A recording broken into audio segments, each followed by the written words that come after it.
Hi hello வணக்கம். நான் உங்கள் ரீட்டா குலோத்துங்கன். இன்றைய பதிவில் நம்முடைய சேனலில் ஒரு சூப்பரான நமது பாரம்பரியமான தஞ்சாவூர் ஓவியத்தை பற்றி தாங்க பார்க்க போகிறோம். வாங்க, பார்க்குறதுக்கு முன்னாடி இது வரைக்கும் நம்மளோட சேனலை சப்ஸ்கிரைப் பண்ணாதவங்க சப்ஸ்கிரைப் பண்ணிவிடுங்க. எப்படி சிம்பிளாக கற்றுக்கலான்றதை பார்க்கலாம் வாங்க. பாருங்கள், போன பார்ட்டில் நம்ம போர்டு எப்படி ஒட்ட போகிறோம் அப்படின்லாம் பார்த்தோம். நம்ம ஒட்டி முடித்த போர்டில் எப்படி நம்ம பார்டரில் ஸ்டோன் ஃபிக்ஸ் பண்ணுறது, எப்படி சென்ட்ரல் லைன் பிரித்து நம்ம ஒரு ஃபார்மேட்டுக்கு கொண்டு வர்றதுன்னு தாங்க பார்க்க போகிறோம். பாருங்கள், நான் லாஸ்ட்டு வீடியோவில் ஒட்டி முடித்து காஞ்சிடுச்சு. இதுக்கு நிறைய டைம் எடுத்துக்கோங்க. கொஞ்சம் கொஞ்சமாக ஸ்டெப் அண்ட் ஸ்டெப்பாக பண்ணணும். 12 mm போர்டு எடுத்திருக்கேங்க. 12 mm ஜெய்ப்பூர் ஸ்டோன் தாங்க எடுத்திருக்கேன். ரெட் கலரு நல்லா பெருசாக போல்டாக செய்ய போகிறேங்க. ஏன்னா நம்ம கொஞ்சம் கற்றுக்கிறப்ப இது போல் போல்டாக செய்யணுங்க. பாருங்கள், அந்த பார்டர் லைன் பிரிச்சுட்டேன், சென்ட்ரல் லைனும் பிரிச்சுட்டேன். ஃபஸ்ட்டு தாங்க நமக்கு ரொம்ப எப்பயுமே ஒரு படத்துக்கு அந்த ஒழுங்கு நேராக இருக்கணும், சென்ட்ரலில் இருக்கணும். அந்த படம் ஒரு சைடாக போயிடக்கூடாது. அதே போல் இந்த கல்லுக்கும் நம்ம 1 சென்டிமீட்டர் வச்சுருக்கேங்க. பார்டர்லேருந்து அந்த காடி உட்காரும் ஃப்ரேமில். அதுக்கப்புறம் அந்த நம்ம செட்டிநாடு ஃப்ரேம், மணி ஃப்ரேம்லாம் செய்வோம். அந்த ஃப்ரேம் செய்கிறப்ப இந்த ஸ்டோன் ரொம்ப பிரமாதமாக அழகாக இருக்குங்க. நல்லா இந்த கெம்பு ஸ்டோன் பதிச்ச மாதிரி ரொம்ப ஆர்கனைஸ்டாக பொறுமையாக ஒரு நூல் அளவுக்கு கேப் விடுங்க. அந்த நூலில் தாங்க நம்ம கோல்டு ஒட்ட போகிறோம். பாருங்கள், நம்ம 4 சைடும் அழகாக ஒட்டி முடிச்சிட்டோம். ஒரு சைடுக்கு ஒரு 23 ஸ்டோன் வருது. இங்கே லெங்க்த்தில் 25 ஸ்டோன் வருது. நம்ம கவுண்டிங் ரொம்ப முக்கியம்.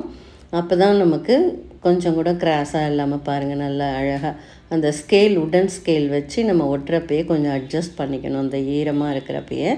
அப்புறமா நம்ம நூல் கட்டணுங்க. ஏன்னா நம்ம கோன் போடுறப்ப கொஞ்சம் கிராஸாக வரும். அதனால் நம்ம காட்டன் த்ரெட்டு நம்பர் 10 வாங்கி நம்ம அந்த கல்லை அணைச்சா மாதிரி 2 சைடுக்கும் ஒயிட் கம் வச்சு ஒட்டிக்கணுங்க. நல்லா இந்த ஸ்டேஜஸ்லாம் நம்ம செய்துட்டால் பார்க்குறதுக்கு பர்ஃபெக்டாக இருக்குங்க. அதுக்கப்புறம் நம்ம ஸ்க்ரீனு, கார்னர் டிசைன், சென்ட்ரலில் படம் அதெல்லாம் செலக்ட் பண்ணிக்கலாம். பாருங்கள், இதுவே கொஞ்சம் பெரிய ப்ராசஸ் தான் இது. நம்ம ஃபஸ்ட்டு பார்ட்டில் எப்படி துணி ஒட்டுறது, நம்ம போர்டோட அந்த வெடிக்காமல் எப்படி செய்யலான்லாம் பார்த்தோம்.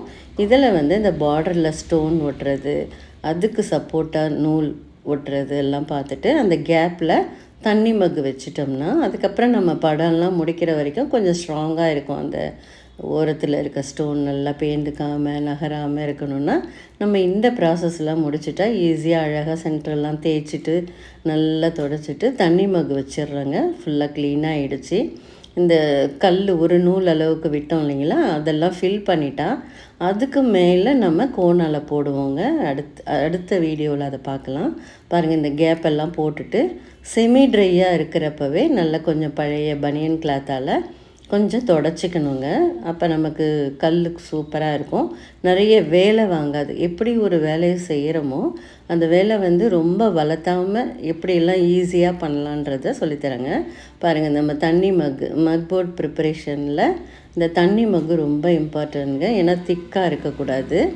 பாருங்கள், சாக் பவுடரும் நம்ம அரபிக் கம்மும் மிக்ஸ் பண்ணி தண்ணியாக வச்சுக்கிறோங்க. பார்த்தா நமக்கு அது ஃபில்லிங்காக இருக்கும். ஒரே மாதிரி நல்லா ஃபிக்ஸ் பண்ணுற மாதிரி நம்ம வீடு கட்டுறப்ப கலவெல்லாம் வச்சு சந்து பூசுகிற மாதிரி இந்த கல்லை வச்சு நம்ம ப்ரெஷ்ஷால் நம்ம ஃபில் பண்ணுறாங்க.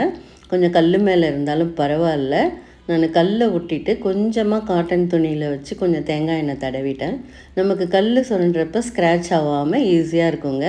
இதே போல் நீங்களும் செய்து பாருங்கள். இந்த வீடியோ பிடிச்சிருந்தால் லைக் பண்ணுங்கள். தேங்க்யூ.